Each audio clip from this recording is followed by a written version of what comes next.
Mr. Speaker, I should like, in keeping with tradition in the House, to also extend congratulations to the Minister of Finance for presenting another annual budget to this Assembly.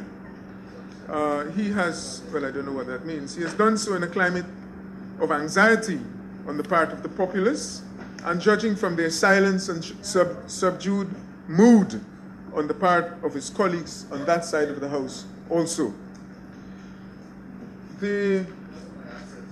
Ladies and gentlemen, the challenges facing Guyana, I believe, have been very extensively aired, especially in the last year or so on the economic front, perhaps more loudly and frequently than at any other time in the recent past.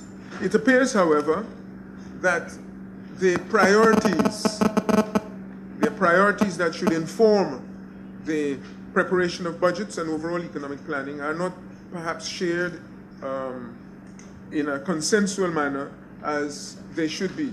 And so I'd like to start by pointing to this area and saying a few words on this with a view to trying to see if one can ensure that at least on the other side of the House, it is clearly understood where we stand.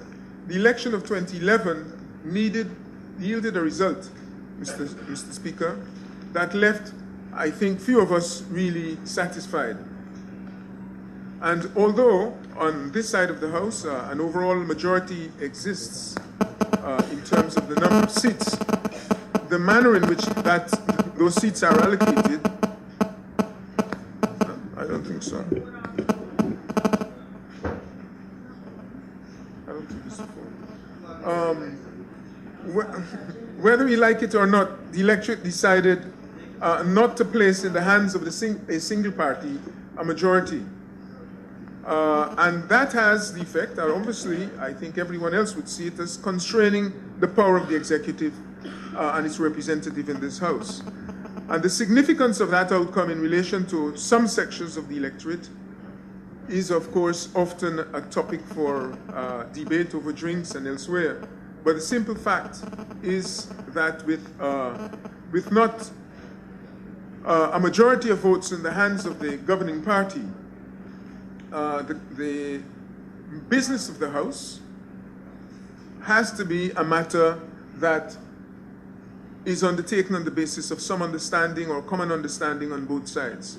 And if the government's program is to be implemented, it needs alliances or at least compromises over the program that the government would seek to implement. And to conclude that simply because a party has the largest single number of seats, it deserves to be able to pass all the legislation it wishes and to behave as though it is in control of the Assembly is the source of the so-called, what the Honourable Minister described as a graphic parliamentary impasse. I thought that it was important not to allow this matter to pass, Mr. Speaker, because clearly, if we treat that impasse as some aberration, some mistake by the electorate that can be fixed simply by drawing to the attention the fact that on the other side of the benches we have a set of honorable and efficient people, we are not going to get anywhere. In a democracy, the expressed views of the electorate cannot be wished away as though they were an error in arithmetic. And as regards the procedure that we use, I want to say that the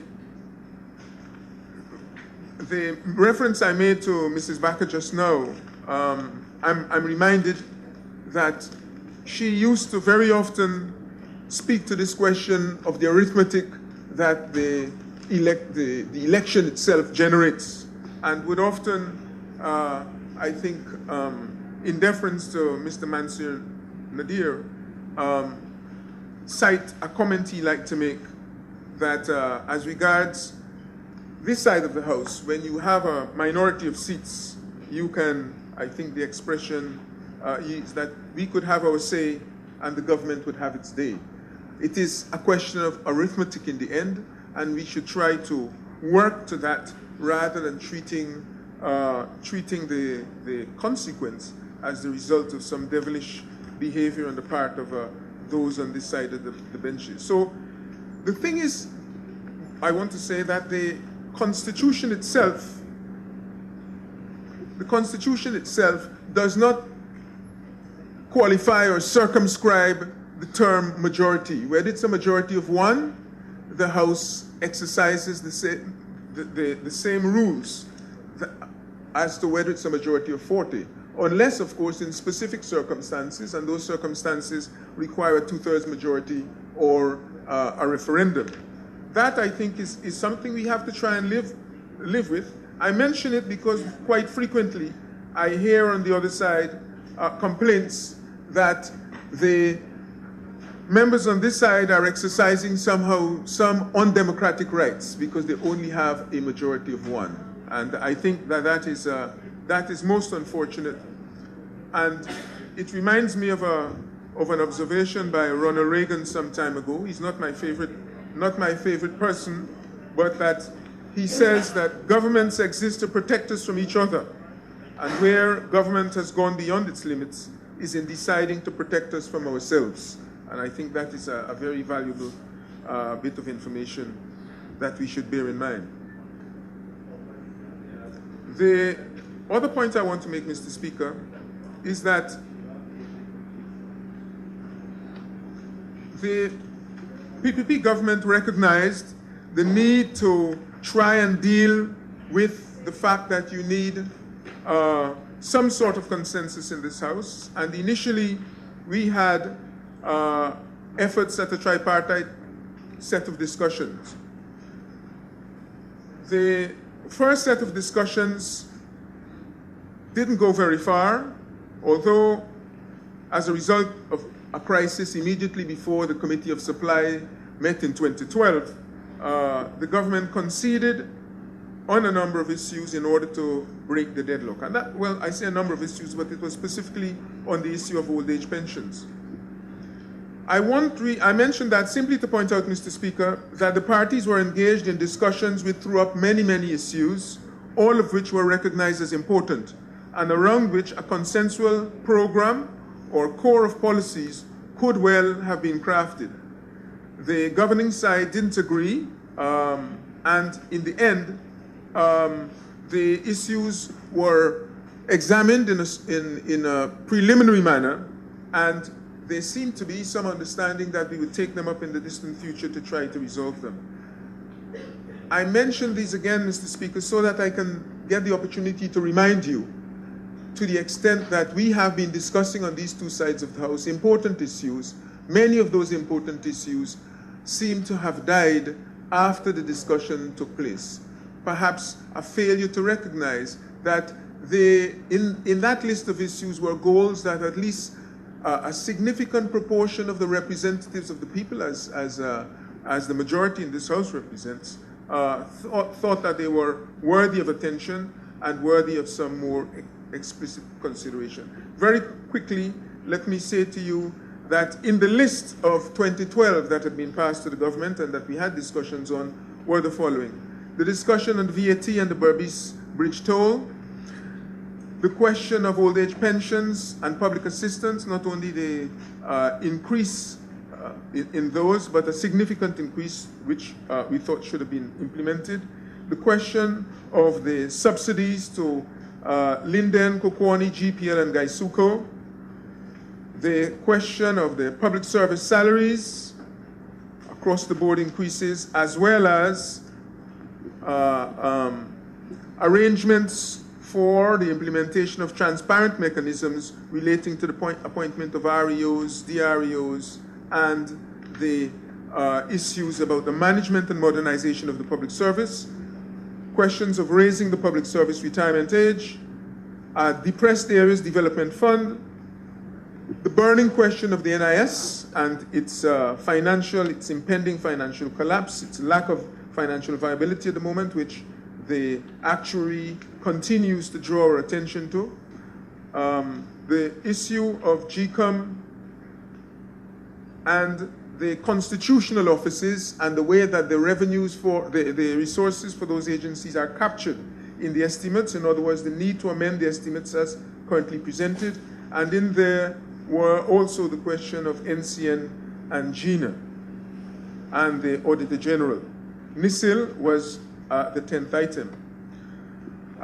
Following those aborted discussions, Mr. Speaker, the government and the opposition had, or as a result of those, had some broad agreement on some of these matters. It was agreed, for example, that the NIS position or the response of the government to the actuarial recommendations on the NIS would be submitted to this House by November of 2012, given its importance.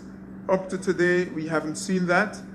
On the VAT issue, the government undertook to set up a tax reform committee and to examine ways to share more equitably the tax burden and to ensure or to see whether there are any possibilities for reducing the VAT in one way or the other, if only to look at questions of the zero rating and so forth. That has not happened. And also, on the tableau that we had discussions on were a number of constitutional issues, some of which arose from the Fiscal Management and Accountability Act and its conflict with the Constitution itself, especially as regards Article 222A of the Constitution.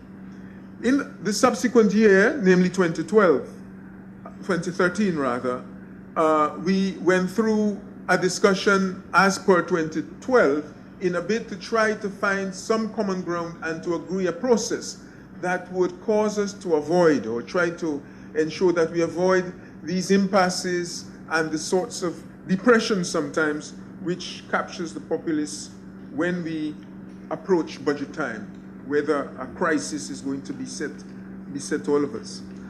And arising out of those exchanges in November, the party leaders on this side, separately and collectively, wrote to the president, again on a number of issues, 11 on this occasion, ranging from across the board salary increases, the question of frequency licenses, the government's commitments to the issue of licenses to the TV station in Region 10, a status report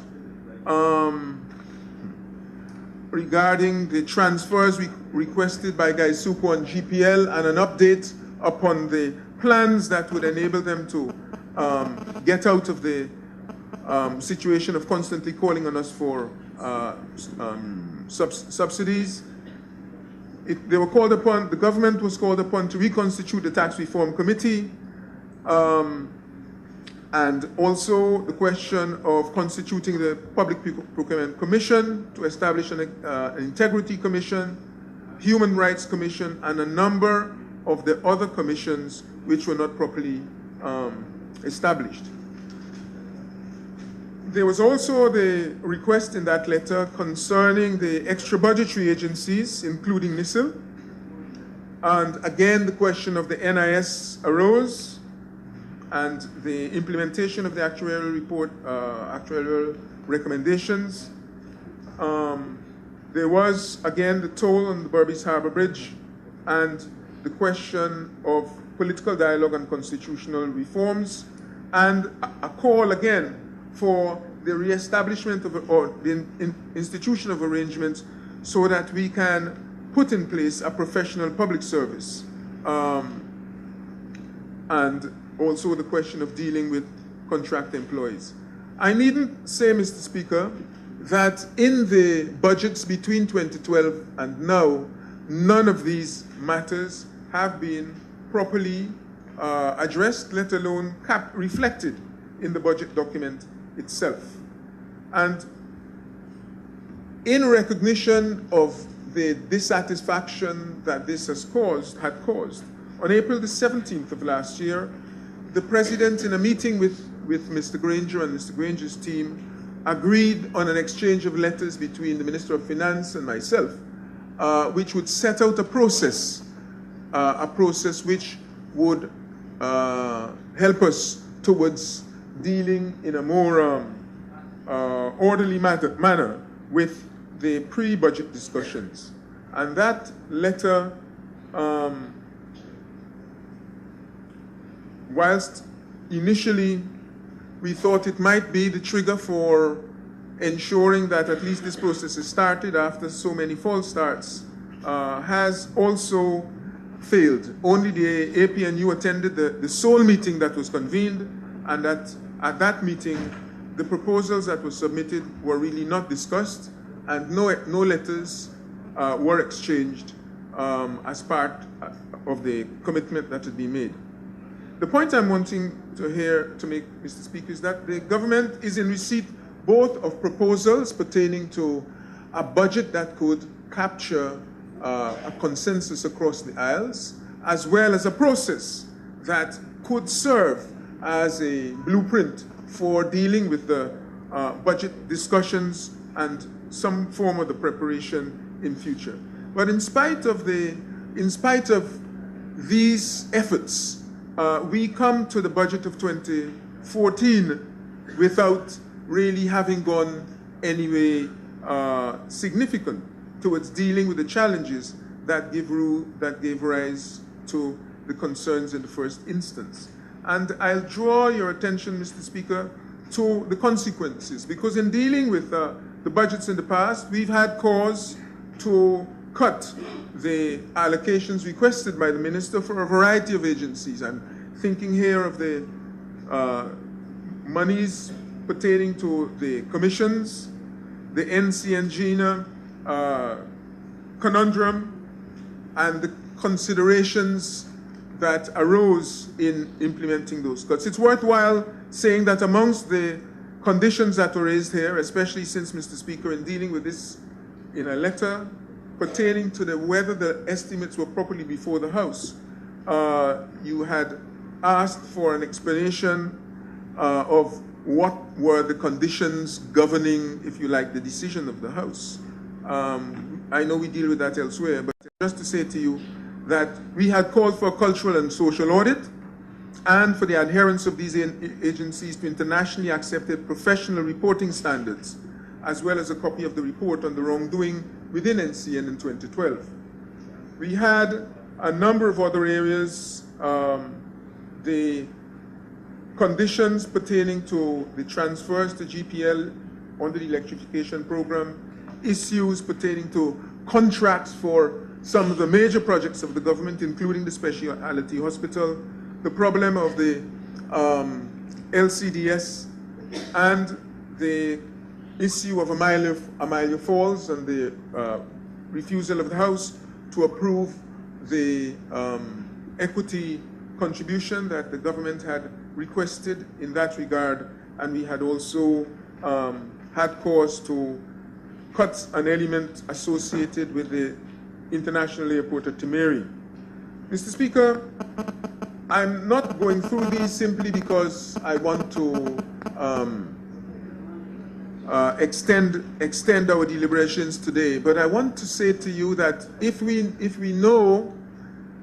we are aware that we have taken certain routes in the past, and the efforts to try and ensure that we don't end up in a cul-de-sac after these exchanges, after these efforts, then we really need to seriously pay attention to establishing modalities for dealing with difficulties that the majority identifies in relation to the government's program. And at the moment, it is the case that no mechanism exists for that. And I want to just give warning to my colleagues, Speaker, that, for example, in the manner in which the estimates have been formulated, as I had written to you last year, April, indicating we are still of the view, which you confirmed in your ruling, that the format of the estimates as presented to this House were not consistent with the constitutional requirements. Now that has implications, because I am recommending to my colleagues that they stand on that principle. In other words, the government has an obligation to honor its constitutional obligations, and we have an obligation also to ensure that they are held to those rules and they don't just break the rules because a minister or someone on the other side believes that they don't have to be bound by rules. So that is the reason for drawing these matters to your attention, Mr. Speaker, and for drawing them to the attention of my colleagues. As we look at the budget of 2014, we see that some of the broader issues that have been identified in our exchanges, again, tend not to be adequately treated. Let me look at the ones mentioned by those mentioned by the minister himself in his presentation, and I think one can have no difficulty with these, but it's useful to know where the fashioner, those who fashion the budget, make their emphases.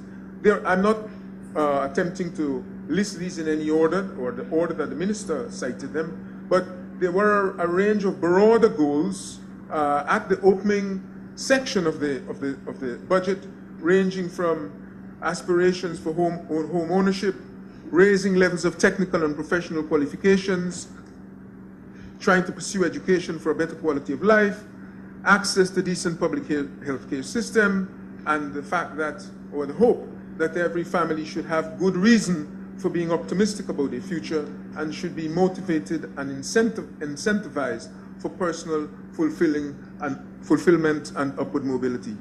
These are, I think, wonderful goals. We know, of course, that especially as regards, for example, the question of optimism about the future, that at least the most recent survey I looked at amongst youngsters leaves us in a place very far from optimism, because all of those youngsters between the ages of primary school and 25 would want to leave the country if they could have an opportunity, either immediately or within 5 to 10 years ahead. And it is a serious matter. This is one of the reasons why we should try to ensure that we can find common ground and move forward in a manner that is constructive. So we are pleased to see those goals. We are also wanting to say, Mr. Speaker, that we would have liked to see some others, many of which loomed very large in cutting waste and corruption. Yes, very large. Amongst them is cutting waste and corruption, the question of the quality of government services, the problem of emoluments and conditions of service, the regulatory regimes, especially as regards the financial and other sectors, the maintenance of mechanisms to protect the poor and the vulnerable, putting in place an adequate analytical framework and benchmarks to enable the target setting and monitoring of some of the very goals that the minister has mentioned. It is interesting that in a number of the areas, when you look at the proposals, broad though they are, clearly they are very desirable. But what worries me is that it is unlikely that we are able, in a hurry, to provide a background that could tell us where exactly we are in relation to some of the areas that are mentioned, even in terms of the facilities or the initiatives taken by the government in the past in regards to some areas such as employment and employment among the youth and so forth. So the issue is, have we got a wide enough set of goals set out in the background that informs the policy making for budgets and the financial plans? And are we taking account of the need to ensure that the data that would be available to help us to undertake the analysis is in place? And I think these issues are especially urgent given growing evidence of income inequality in our society to an extent, I think, largely unprecedented, or at least unprecedented in most of our lifetimes. The question of the minister, for example, in making his presentation, took the opportunity in the opening to speak about the achievements that have been made since 2002, when this Parliament started its session. And he listed a number of these areas, especially looking at how much was spent on a range of services. But you know, Mr. Speaker, at the end of that exercise, we still have to ask ourselves whether, in fact, the expenditures, large though they may have been, whether they have had the impact that was intended. And impact is something that is very much missing in terms of the analysis and the presentation of the 2014 budget. So I'll turn now to the 3 or 4 points that follow from these points I've been making earlier. The drafters of the 2014 budget have deliberately ignored the legal and constitutional issues raised in the earlier exchanges over the budget. The APNU proposes to have these matters brought to the fore.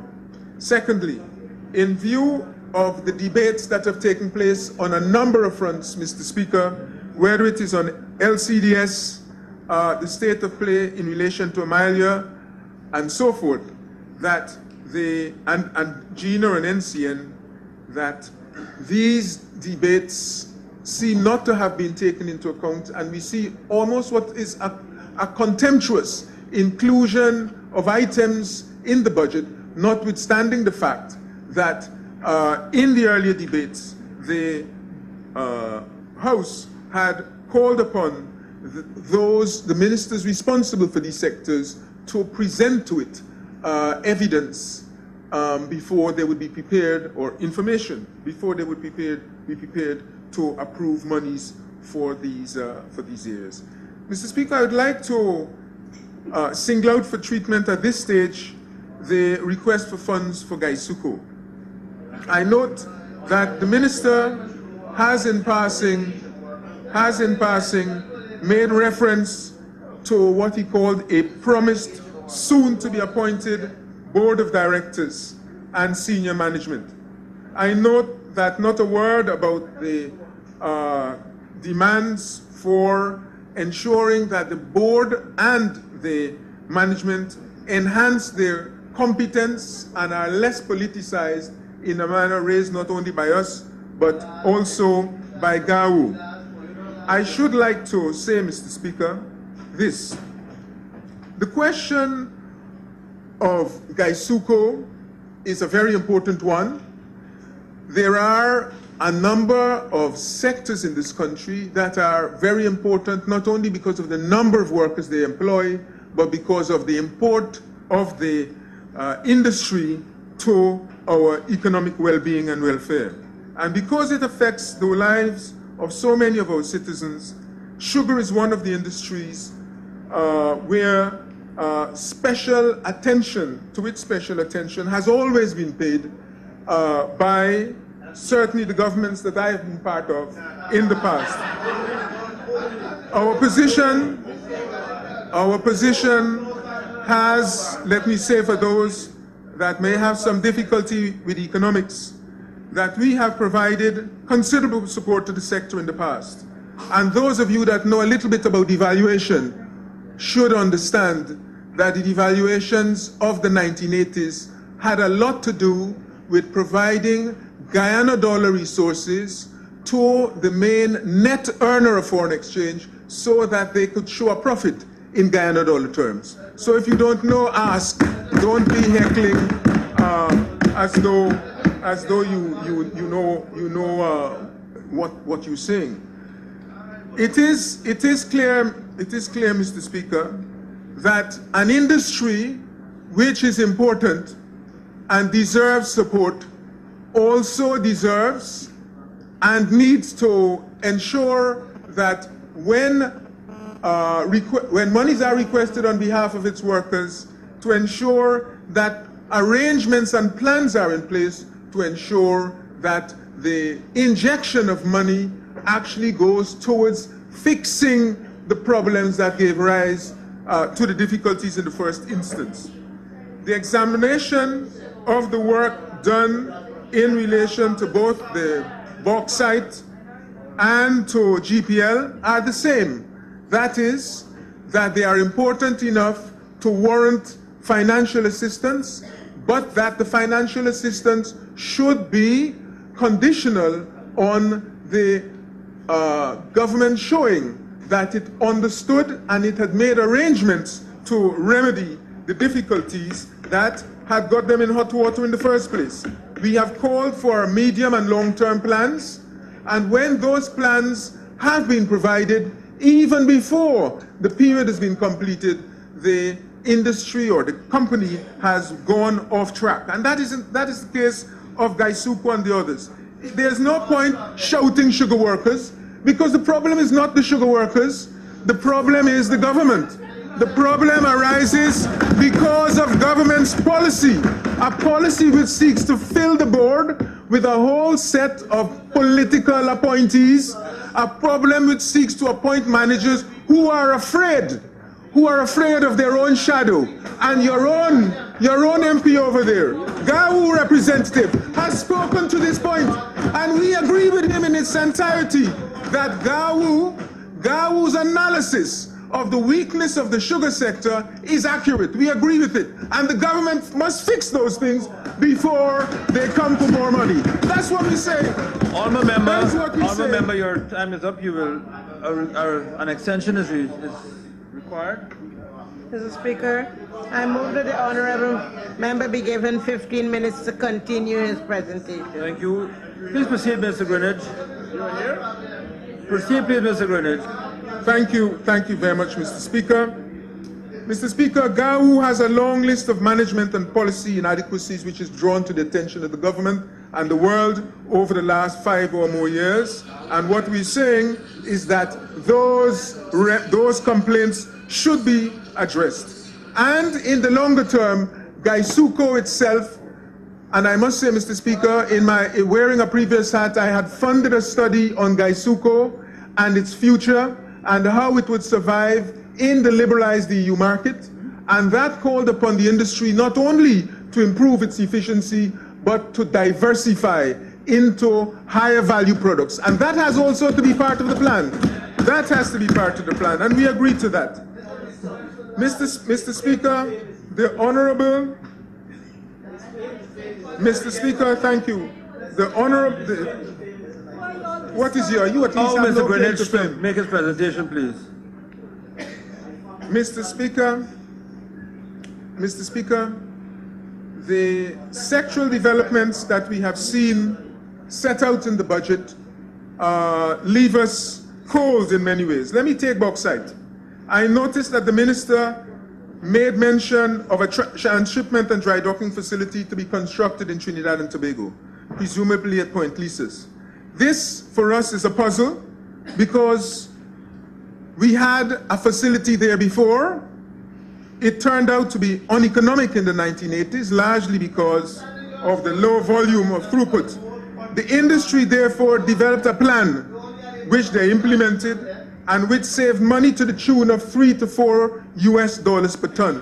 It involved the construction of a turning basin or dock at the mouth of the Demerara River, and this operated until '96. Later, Reynolds itself built a facility in the Berbice River, and they were, I should say, producing larger volumes than the BCGI and Rusal is now producing. And like Guymine and Bidco, they ruled out the Trinidad option. So it is somewhat of a puzzle to understand how it is that Guyana has gone to that particular proposal. The maintenance of that facility, or the attempt to establish a facility in Trinidad, seems not to be well-founded. And I think we would be interested in knowing what underlies that proposal. Secondly, I see there is a proposal for Kukurubuka deposit at this stage. And as regards that particular proposal, I should say that the experience here is that when you look at the note, you get the impression that this is an expansion of bauxite production, which is going to have a major impact on employment.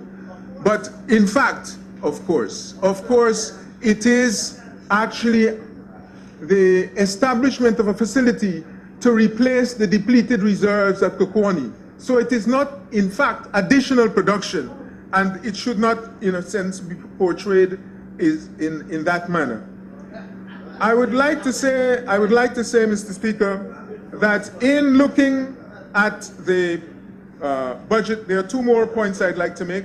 First of all, that in looking at the figures, especially at the estimates and the various economic balances, one cannot avoid the impression that many of the figures have been doctored in order to facilitate balance. If you look at both revenue and expenditures, you will see that. And that, I think, is a matter that must concern us. The last point I'd like to make, Mr. Speaker, pertains to this claim that this budget is the largest budget ever. You know, Mr. Speaker, when a budget comes to the House, you have one figure. In the following year, that figure is revised. And in the year after that, the figure is settled as the final figure. If you have a look, Mr. Speaker, at the budget 2013, which was billed at the largest budget ever, in 2014, the 208.4 billion, which was the largest ever, actually turned out to be 165.8 billion. In fact, in a revenue sense, it was smaller than the previous year. It was smaller than the previous year. And if you look at it on the expenditure side, it wasn't much different either. Take either. So the significance of the size of the budget turns upon when it is that you're actually looking at it. But the other side is the economics of it. If you think that it is so wonderful to have as large a budget as possible, the limit on the size of the budget is given by gross domestic product. And when you follow the minister's and his colleagues' presentations, Mr. Speaker, you get the impression that allow Mr. Greenidge, one second. Allow Mr. Greenidge to speak, please. I'm having difficulty hearing him. Go ahead. Sorry. I'm having difficulty hearing Mr. Greenidge.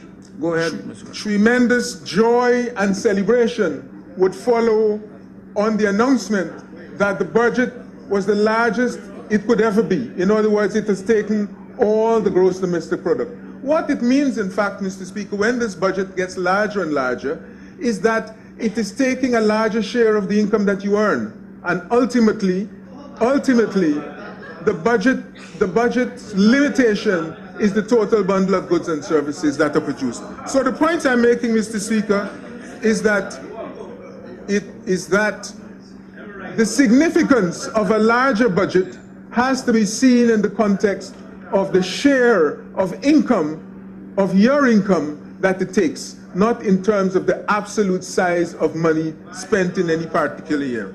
And that issue is a very important one, because the share of the budget and the management of the resources that the government garners has given rise to problems in this country before. And it reminds me that we should also bear that in mind when we seek to stop this House from modifying the amounts requested by the minister for funding, because it turns upon the whole principle of taxation and taxation without representation. That is why one has a right to look at and amend those figures so that they're consistent with the will of the majority. Mr. Speaker, I thank you very much.